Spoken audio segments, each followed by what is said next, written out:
आज की वीडियो में मैंने अपने नए माइक का यूज़ किया है, तो तुम बता सकते हो कि इसके अंदर वॉइस की इम्प्रूवमेंट है कि नहीं। चैप्टर के स्टार्टिंग में हमें दिखाया जाता है ची और उसके डैड का सीन, जो कि राइस क्रैकर खा रहे होते हैं। उसके बाद ची की मॉम बोलती हैं कि क्या माओ का अपार्टमेंट ठीक हो गया है। ची बताती है कि उनका अपार्टमेंट ठीक हो गया है और अब वो लोग वहाँ पर रह भी रहे हैं। और तभी वहाँ पर किसी का कॉल आता है, जिसे ची के फादर पिक करते हैं और उसके बाद वो उससे बात करते हैं, पर हमें दिखाया नहीं जाता कि क्या बात हुई है। सीन शिफ्ट होता है माओ के अपार्टमेंट की तरफ, जहाँ पर एमिलिया बोलती है कि इस घर में कुछ भी चेंज नहीं हुआ है। तो आल्शियल बोलता है कि तुम देखो अपनी आंखों से, पहले ये टैब बहुत लीक करता था पर अब ये लीक नहीं कर रहा। और इशिहारा माओ से बोलता है कि अभी तो तुम्हारा एमजी डोनाल्ड्स बंद रहेगा और तुम्हें क्या टेम्पररी जॉब नहीं ढूंढनी चाहिए। तभी आल्शियल बोलता है कि तुम चुप करो बेवकूफ़। और तभी वहाँ पर ची आती है और वो बोलती है कि क्या तुम लोग नागानो में जॉब करना पसंद करोगे। उसके बाद हमें दिखाया जाता है कि वो लोग उस जॉब के लिए मान जाते हैं। फिर हमें दिखाया जाता है उनकी कार का सीन, जहाँ पर उशिहारा को मोशन सिकनेस हो रहा होता है और माओ इन सब के लिए ची की मॉम से माफ़ी मांगता है। ची की मॉम बोलती हैं कि कोई बात नहीं, जब ची भी छोटी थी तो उसे भी मोशन सिकनेस होता था। फिर ची की मॉम उसे ची की पुरानी बातें बताने लगती है, जिसे ची भी शर्माने लगती है। तो माँ बोलता है कि मुझे नहीं पता था कि डार्क लॉर्ड को भी मोशन सिकनेस होता है। ची की मॉम बोलती है कि डार्क लॉर्ड्स। तभी ची उस बात को संभालते हुए बोलती है कि माओ का कहने का मतलब है डार्क लॉर्ड से कि ब्लैक बियर, और आजकल तो वो इस एरिया में काफ़ी ज़्यादा ही दिखाई दे रहे हैं। तो ची की मॉम बताती हैं कि पहले यहाँ पर कोई भी ब्लैक बियर नहीं था, पर कुछ समय पहले वो लोग माउंटेन से नीचे आते हैं अपना खाना ढूंढने के लिए। आल्शियल बोलता है कि हमें यहाँ पर पार्ट टाइम जॉब के लिए इसलिए बुलाया गया है क्योंकि ची की ग्रैंड मदर के ऊपर एक बियर ने अटैक कर दिया था। ची की मदर बताती हैं कि ची की ग्रैंड मदर को ज़्यादा हर्ट तो नहीं हुआ है बियर की वजह से, पर यहाँ पर काम करने वाले लोग बियर के डर से अब यहाँ पर काम नहीं कर रहे हैं। ची माओ से बोलती है कि तुमने एमिलिया को अपने संग क्यों नहीं बुलाया। तो माओ बोलता है कि इसमें उसका कोई भी काम नहीं है। तभी आल्शियल एक बिल्डिंग की तरफ दिखाते हुए बोलता है कि देखो उस बिल्डिंग को। ची की मॉम बताती हैं कि ये एक कापा म्यूजियम है। ची की मॉम बोलती है कि हम लोग बस पहुंचने ही वाले हैं। तो माँ बोलता है कि हम लोग तब से चल रहे हैं पर अभी तक हम पहुंचे नहीं हैं, क्या ये जगह सच में इतनी बड़ी है।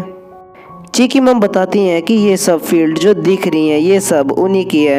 फिर वो लोग उनकी डेस्टिनेशन पे पहुंचते हैं, जिसके बाद सबसे पहले वो मिलते हैं चियो की आंट यूमिको से। उसके बाद माँ अपना इंट्रोडक्शन देता है, फिर बाकी लोग भी अपना इंट्रोडक्शन देते हैं। तो ची की आंट बोलती है कि तुम लोग थक गए होगे। फिर वो ची को बोलती है कि वो उन लोगों को उनका रूम दिखा दे, जिसके बाद ची उनका रूम दिखाने के लिए लेके जाती है। तो आल्शियल बोलता है कि ये घर तो कितना बड़ा है, बिल्कुल डेविल कैसल जैसे। फिर वो लोग ची की फैमिली के संग डिनर टेबल पर बैठे होते हैं। फिर हमें दिखाया जाता है ची के अंकल का सीन, जिनका नाम होता है मांजी, और फिर उनकी वाइफ यूमिको को, और फिर उनके बेटे काजुमो को, और फिर काजुमो की वाइफ हिनाको को, और उसके बाद उनके बेटे हितोशी को। वो बताते हैं कि हितोशी ची का कज़न है, जिसके बाद माँ और आल्शियल उन्हें थैंक यू कहते हैं इनडायरेक्टली, क्योंकि जब एलिस रैमिस की बेबी सिटिंग करनी थी तो वहाँ पर ची उनके लिए काम का सामान खरीद कर लेके आ रही थी। और तभी वहाँ पर ची की ग्रैंड मदर भी आ जाती हैं, जिसे देखकर ची की मॉम बोलती है कि मैंने सुना था कि आपके ऊपर तो बियर ने अटैक किया है। तो ची की ग्रैंड मदर बोलती हैं कि बियर ने उन्हें ज़्यादा हर्ट नहीं किया है। आल्शियल ची की ग्रैंड मदर से बोलता है कि वो लोग फील्ड्स का सारा काम संभाल लेंगे। जिसके बाद काजुमो बोलता है कि हिनाको जाओ इन्हें फील्ड दिखा के लेके आओ, और जब तक हितोशी को ची संभाल लेंगी। जिसके बाद ची बोलती है कि ये सब उस पर छोड़ दो। उसके बाद ची की आंट बोलती है कि ची तो बहुत ज़्यादा ही वंडरफुल वुमेन बनती जा रही है, और उन लोगों ने तो ये भी सुना है कि आजकल ची खाना बनाना सीख रही है ताकि वो माँ को अच्छा अच्छा खाना बना के खिला सके। जिसके बाद ची शर्माने लगती है। ची अपनी मॉम से बोलती है कि मॉम आपने इन्हें ये सब क्यों बताया। ची की मॉम बताती हैं कि ये सब तो बातों बातों में निकल गया। जिसके बाद माँ उसे देखकर मुस्कुराने लगता है। तो ची बोलती है कि अब तुम्हें क्या हुआ। तो माँ बोलता है कि कुछ नहीं, और जब तक मैं यहाँ पर रहूँगा तो ची मुझे तुम्हारी काफ़ी ज़्यादा डिफरेंट साइड्स देखने को मिलेगी। जिसके बाद ची भी थोड़ा शर्माने लगती है। जिसके बाद हिनाको उन्हें अपनी फील्ड दिखाने के लिए लेके जाती है, और ट्रक के पीछे उशिहारा और आल्शियल होते हैं। तो उशिहारा बोलता है कि मैं ट्रक के पीछे बैठा हूँ और मुझे अब मोशन सिकनेस नहीं हो रही। तो आल्शियल बोलता है कि ये प्रॉब्लम नहीं है। आलचियल बोलता है कि उसे पुलिस से डर लग रहा है कि अगर पुलिस ने उन्हें देख लिया तो फिर उन पर फाइन लग सकता है। हिनाको बताती है कि ये पूरी उनकी लैंड है तो उन्हें पुलिस से डरने की कोई भी ज़रूरत नहीं है, जिसके बाद वो लोग अपने डेस्टिनेशन पे पहुंच जाते हैं। हिनाको फिर उन्हें बताती है कि उन ग्रीन हाउस में एग प्लांट है और वहाँ पर कुकुम्बर है जिन्हें उन्हें हार्वेस्ट करना है। शाम को हम देखते हैं कि माओ, आलचियल और उशिहारा अपने कमरे में पड़े रहते हैं क्योंकि उन्हें बहुत ज़्यादा ही काम किया होता है। और तभी वहाँ पर ची और उसकी मॉम आती हैं और वो बताते हैं कि डिनर बनने में अभी टाइम है, इसलिए काजुमो ने उन सबको हॉट स्प्रिंग के लिए बुलाया है। जिसके बाद वो लोग हॉट स्प्रिंग वाली जगह पे जाते हैं। काजुमो बताता है कि वैसे तो ये एक होटल है पर हम लोग इसे हॉट स्प्रिंग के लिए यूज़ कर सकते हैं। और तभी वहाँ पर एलिस रैमस आ जाती है और वो बोलती है कि मैंने ची को ढूंढ लिया। और एलिस रैमस को देखकर उन लोगों के होश उड़ जाते हैं।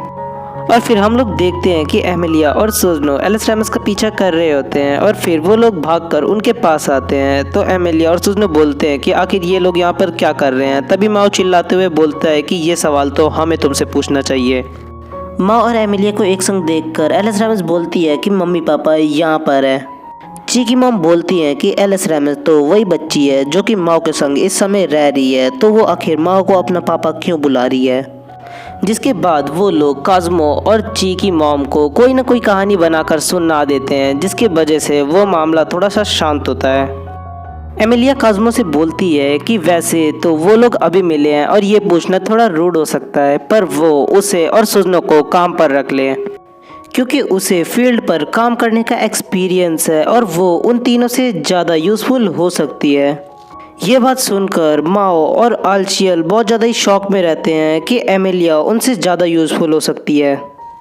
सीन शिफ्ट होता है एमिलिया और सुजनो की तरफ, जहाँ पर एमिलिया सुजनो से माफ़ी मांगती है क्योंकि उसने उसे भी इन्वॉल्व कर लिया होता है इन सब बातों के अंदर। सुजनो बोलती है कि वैसे भी उसने फील्ड पर काम करने से तो मना ही कर दिया है और उसे पता है कि एमिलिया इस समय क्या फील कर रही है और उसे आखिर फील्ड पर काम क्यों करना है।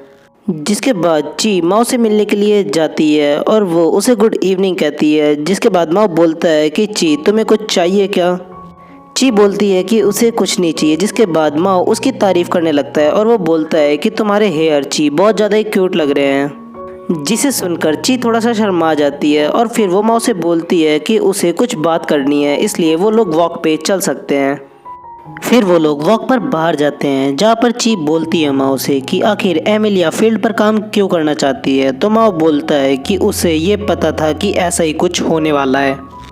माओ बताता है कि हम डीमंस ने उसका होम टाउन डिस्ट्रॉय कर दिया था जो कि फील्ड के ऊपर था और एमिलिया अब नहीं चाहती कि हम डीमंस फील्ड वर्क करें। जिसके बाद ची माओ को थैंक्स करती है उससे बात करने के लिए। उसके बाद वो लोग घर जा रहे होते हैं। फिर हमें दिखाया जाता है पेड़ के पीछे से उन्हें एक बेयर देख रहा होता है, वो भी गुस्से में। फिर हमें दिखाया जाता है नेक्स्ट मॉर्निंग का सीन, जहाँ पर एमिलिया माओ को जगाने के लिए जाती है और वो बोलती है कि जल्दी उठो क्योंकि 4:30 बज चुके हैं और उन्हें अब काम भी शुरू करना है। फिर वो लोग टीम्स में डिवाइड होते हैं एग प्लांट और कुकुम्बर को हार्वेस्ट करने के लिए, जिसमें एक टीम में रहते हैं एमी और माओ। एमिलिया माओ से बोलती है कि तुम्हें पता है कि आखिर हम सुबह सुबह ये वेजिटेबल क्यों तोड़ रहे हैं, क्योंकि इस समय वेजिटेबल के अंदर सबसे ज़्यादा न्यूट्रिशन होते हैं और इसका टेस्ट इस समय बहुत ज़्यादा ही अच्छा होता है। माओ बोलता है कि अगर आज हम लोग ये सारी वेजिटेबल नहीं तोड़ पाए तो क्या हम लोग ये कल तोड़ सकते हैं। तो एमिलिया बताती है कि आज ये प्लांट जितने न्यूट्रिशियस है उतनी तेज़ी से कल ख़राब होना शुरू हो जाएंगे और ये फार्मर के लिए एक बहुत बड़ी नुकसान की बात हो सकती है। जिसके बाद माओ ची के संग हुई कन्वर्सेशन के बारे में सोचता है तो एमिलिया उसे देख लेती है और वो बोलती है कि तुम रेग्रेट फील मत करो क्योंकि मुझे तुम्हारा रेग्रेट नहीं चाहिए। मैं इस बारे में बात कर रही हूँ कि तुम डीमंस ने मेरे होम टाउन को डिस्ट्रॉय कर दिया और मेरे फादर की फील्ड को भी, और अब तुम चाहे जितना रिग्रेट कर लो मैं तुम्हें माफ़ नहीं करूँगी। जिसके बाद माओ बोलता है कि तुम कितनी बड़ी तकलीफ़ हो। नेक्स्ट सीन में हम लोग देखते हैं कि हितोशी रो रहा होता है। जिसके बाद ची की ग्रैंड मदर बोलती हैं कि तुम लोग हितोशी को उसकी मदर हिनाको के पास ले जाओ। जिसके बाद वो लोग हितोशी को हिनाको के पास लेके जाते हैं और हितोशी अपनी मॉम को देखकर चुप हो जाता है। माँ बोलता है कि सुजनो कहाँ पे है आखिर। तो ची बताती है कि वो डिनर बनाने के लिए तैयारी कर रही है। तो माँ को याद आता है कि जब वो आ रहा था तो उसने देखा था कि सुजनो बहुत एविल तरीके से डिनर बनाने के लिए तैयारी कर रही होती है। फिर एमिलिया बोलती है कि जब वो वापस जाएगी तो वो सुनो को ये बात बताएगी कि माँ उसे ये बोल रहा था, जिसके बाद आज रात को माँ को खाना नहीं मिलेगा। तो माँ बोलता है कि वो अपने शब्द वापस लेता है, पर वो सुनो को ऐसा कुछ ना बताए। हिनाको बोलती है कि सब लोग शांत हो जाओ और नीचे क्राउच होके बैठ जाओ, जिसके बाद हिनाको उन्हें दिखाती है कि वहाँ पर एक बियर है। माओ बोलता है कि काज़ुमो आखिर कहाँ पे है, तो हिनाको बताती है कि वो इरिगेशन कैनाल को चेक करने के लिए गया है। जिसके बाद वो लोग प्लान बनाते हैं कि वो लोग चुपचाप काज़ुमो की तरफ भागेंगे। पर तभी हितोशी रो देता है, जिसके बाद एमिलिया बताती है कि अब बहुत देर हो चुकी है क्योंकि बियर ने उन्हें नोटिस कर लिया है।